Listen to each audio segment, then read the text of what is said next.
Hi, I'm Dennis Weiss for Eagle Communications. Welcome to Our Town, a very special edition of Our Town because the guy on the other seat over there, this is normally your week to do a show for us. Normally so, yeah. James Holland, how are you? I'm good. Okay, you're here to do a couple things for us. Okay.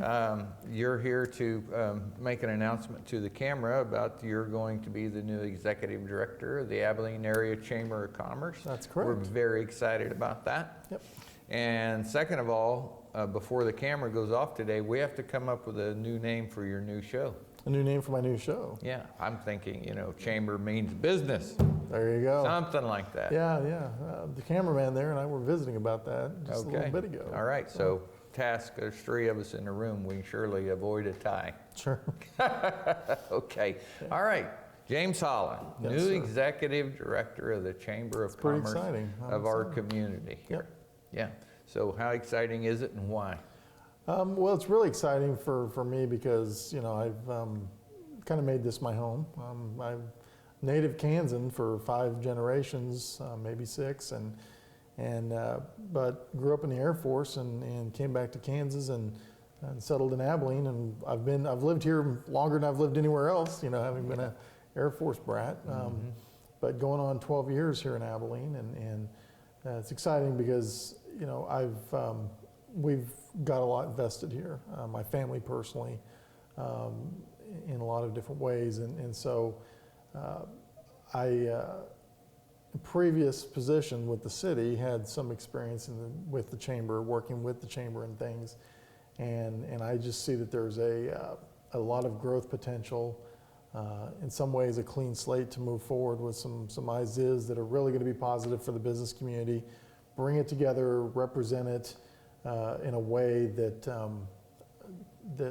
is good for business, positive for business, but also to provide some value-added service to the small businesses where you've got a business owner who's so busy running his business he hasn't got time to think about some of those ancillary things that affect his business, and maybe we can work with them to kind of sort some of those things out and help them out. So. Well, that's pretty great, exciting. But you skipped over that you are also a prime example of how to do economic development.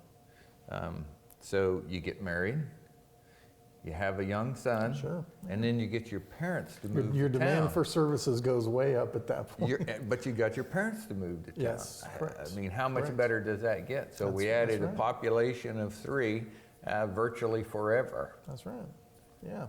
Yeah. Our youngest Samuel, all his grandparents live here in Abilene, which is a rarity. I mean, that's a very rare thing. But That's right. But yeah, it's economic development.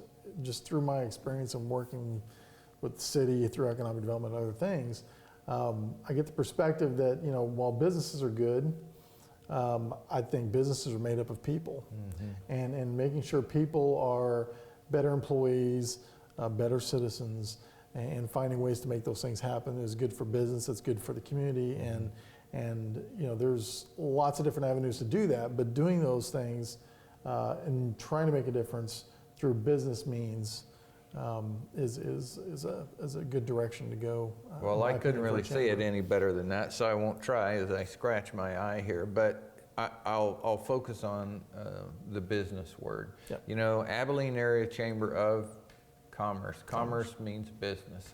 So we've been a good community partner, I think, probably forever, way before I was around. The different years, good years, great years, lean years. But here we are today. We don't have enough entrepreneurial businesses in town. We know that is probably the #1 growth opportunity for the state of Kansas and other communities like us. For small town Kansas, it probably is the #1 growth opportunity, small business, truly small business. Yep. Not the small business federal government version, which is anything below $40 million or thereabouts, but small business the way we understand it to be. But having a perspective on being a good community partner through the eyes of business is a different twist. So how do you represent business back to our partners? How do you see your view of that as we launch off into a new era here? Well, I think that by partners, defining partners, you mean primarily City, city, county, school. economic development organizations. Sure. Kiwanis, Rotary, you name it. All Right. of these people that are engaged in making our community better, USD 435, USD 379, and Solomon Schools, all of those people that are doing their thing to make our community great. Correct. How do we put business in there, be a great partner, but keep our focus on business? The way we do that is, first of all, I think we need to define what is in the interest of the business community. And I think even business owner to business owner may disagree on what that is, but I think, the Chamber of Commerce, for two things. First of all, it needs to be visible. And the most visible form of the Chamber of Commerce is the executive director. So I need to be out there, I need to be visible in the community. And not that I need to say something at every single event or meeting I go to related to commerce, but need to be there as a presence and a player in the community.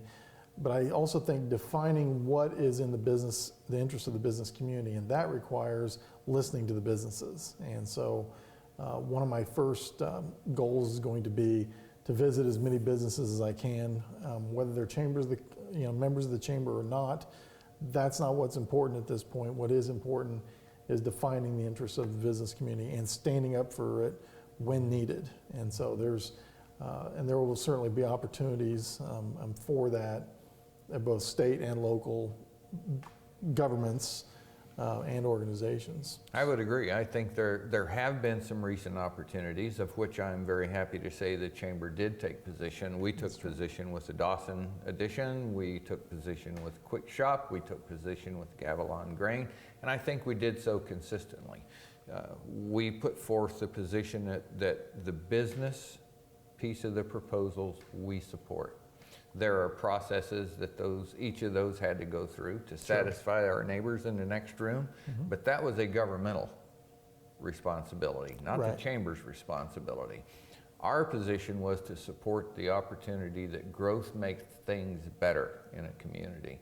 And as long as it's legal and as long as it fits within the dynamics of what the community regulations are, then we should support it and support it visibly. Sure.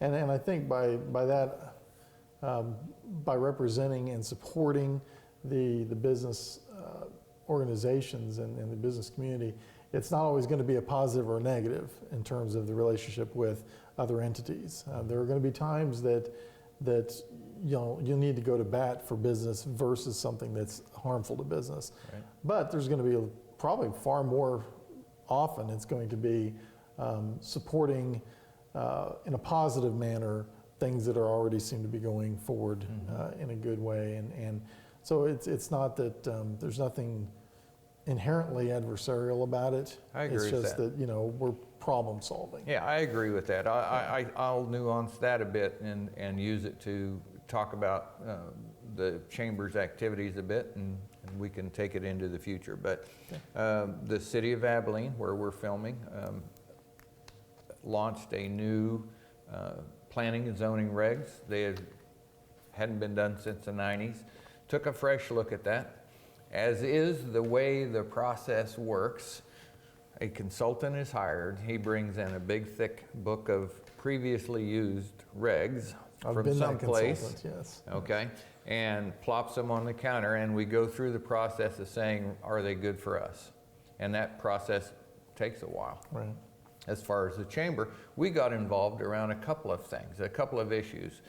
We actually went through the entire thing, 300 and some pages, went through the entire thing, but we zoned in on a couple of things that we thought were particularly bothersome to the opportunity of growth in business. And through several meetings, letter writings, conversations in the next room, there have been some changes to that proposed code. And we think for the better for business. So while it looks adversarial because you have something on the table that you're saying, I don't like this, it's really just the start of the process to work together for a solution. Because at the end of the conversation, there wasn't anybody in the high chairs disagreeing with what we were saying. Right. So it can't be called adversarial if everybody agrees. And as we move through that process, it's just a process of making sure that we represent business. They get a chance to think about it, hear from the public, and then decisions are made. Sure, sure. And I think you need to be, this is a good example where you need to be mindful of processes that other organizations have. You know, in that way, zoning ordinances and development regulations, and most regulations in general, most communities have a tendency to plagiarize. You know, they'll take from another community and plop it down here in Abilene and say, well, there you go, it's a one size fits all. And without being proactive and saying, okay, really, business community, you know, what are your 5 main issues that can be that are usually addressed in zoning, and what would you like to see up front before it becomes, here's the proposal, we need to change the proposal. Right. You know, let's listen first and then make the first draft fit better with the needs of the community. Well, who would want to write that thing other than a few people like you who used to write those things? Yeah. Who would actually want to do that? So you do start out with boilerplate, but if you leave it at boilerplate, you live in a boiler. If you have to adapt it for the community in which you live, and that takes input from people. So I guess my point for the people in the camera that may not have heard any of this is I think the Chamber of Commerce played a vital role speaking for business. Absolutely. Not only business that's here today that needs better signage opportunities, but for people who want to consider entrepreneurial efforts in Abilene. Yes. I can't have a sign. Well, and that's a place where I think the chamber has a definite role in fostering entrepreneurship, is, you know, to kind of be maybe that guide or that consultant or somebody who's helping them through those processes of growing a business. I mean, you know, we talk about, you know, you said there's not enough entrepreneurs here, and while it's kind of hard to quantify, I would say there are a lot of entrepreneurs who are doing things, you know, unseen by others. About sidewalk level. Right, but I think a lot of those folks get nervous. You know, boy, you know, this is really growing. Maybe I could do it full time, but boy, look at all the you know, payroll taxes, all the things I would have to deal with.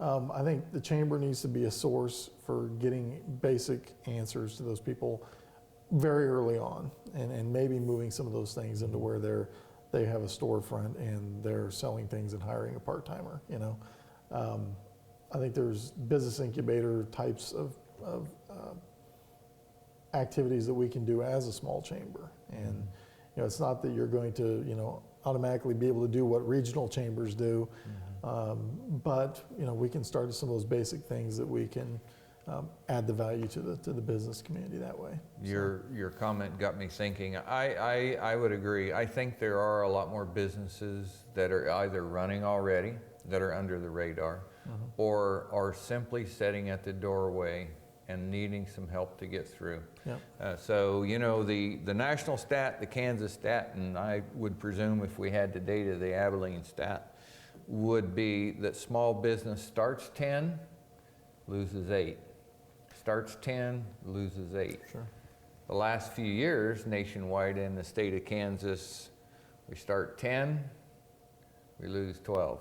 Or start 8 and lose 10, whichever way you want to look at it, but it's switched on us. So that must be changed for us to prosper. So there's two sides to that. You can start more, or you can keep more.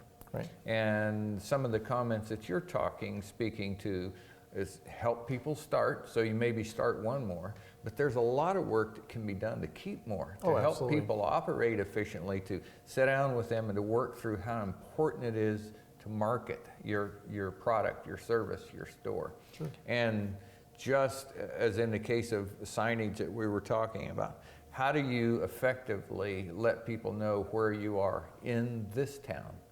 Not out of a textbook, but in this town. How do you reach people?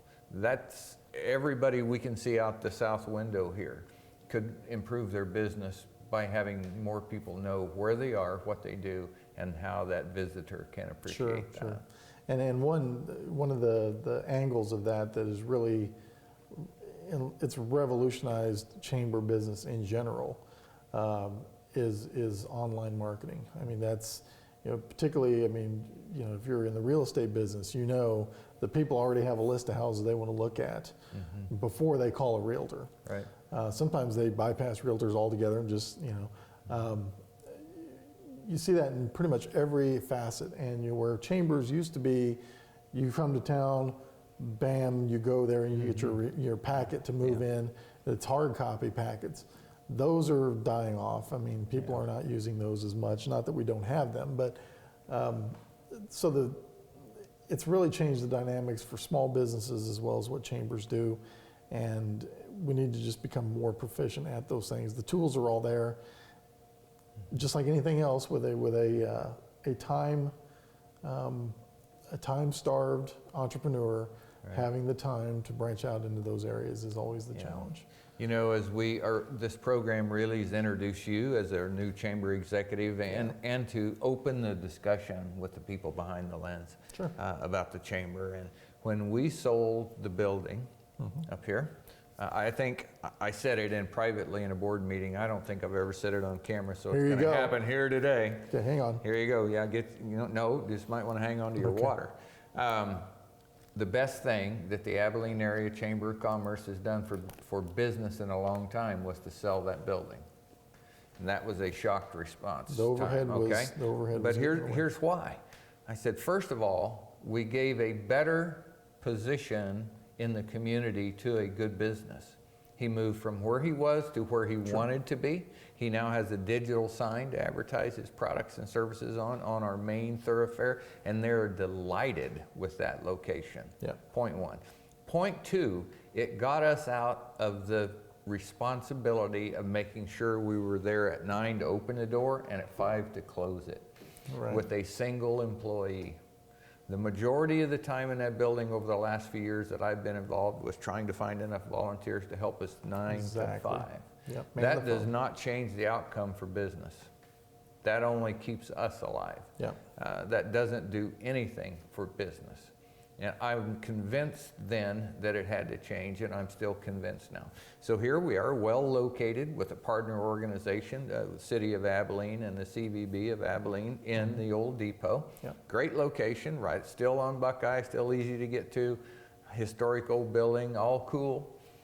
But now we have to deal with these darn millennials that I've got a couple of, and you've got a couple of, and all of that stuff. We have to make that transition to help Main Street sell to people who were the ones who did not pick up any of that material I threw away when we moved out of that building. And again, I haven't told anybody this one either in public, so here's another one. Do you know how many cases of stuff we threw away when we moved out of that building? Case after case of maps, phone books, printed material that was old and obsolete. Literally, I bet I myself lifted and threw away a box at a time, a ton of paper into the dumpster. First of all, we had no storage for it. Well, no. First of all, it was useless. Second of all, we had no place to keep it, so I threw it away before anybody told me to keep it. So here we are. It's a brave new day. How do we communicate? How do we reach these people? How do we take the downtown businesses to the tomorrow we know is coming? Sure. Well, it's all about networking and using the digital avenues that are out there. I think having training on for the businesses, having training on how to optimize their visibility on Google. Whether it's through YP or whatever. There's lots of different platforms to do it. I think the chamber becoming a go-through for information and getting it out there consistently. And I think Tori Brent, who's the previous director, she did a very good job of getting information out there consistently. And I think that's a great start, a great visibility that we can keep working on. I think we need to take those things to the next level and give member businesses opportunities to advertise on those things. And to do write-ups on those businesses. I think getting their profile out there. If you're a business and you're thinking, well, it used to be you join the chamber because then your name gets out there in directories and that sort of thing. I think that's still valid. It's just that we need to make sure that those directories are being seen by the most number of eyes, and you do that through, you know, your Twitter, your website, your Facebook, you know, all those things, and put them all together and be consistent with it. I think that's you know, the first place to start with it. So. Okay, James, our show has went blink. And it's It gone, always right? does when you and I are in the Doesn't room it together. though? Well, thanks for coming. Thank you for accepting the position of the Executive Director of the Abilene Area Chamber of Commerce. I think it's going to be a great opportunity. You'll get to see a lot of those folks watching today, Sure. face to face, Yeah. and that's going to be a great transaction. Yeah, for let us. me know. Let me know if you saw this, because Yeah. that lets us know that this is working and that we're reaching the people we need to be reaching, and that's pretty much everybody that's watching. So So the name of the new show, Chamber Means Business. All in favor? 2 hands. Dave, are you going to vote? there he goes. 3. All right. Okay. I was going to say Dave has the All right. override vote. 'cause he's Something the like tech guy, that. so Hey, for Eagle Communications, I'm Dennis Weiss. This is James Holland. James Holland. He will be coming to you once a month, telling us all about the chamber, and we look forward to seeing you on the other side of the glass. Have a great day.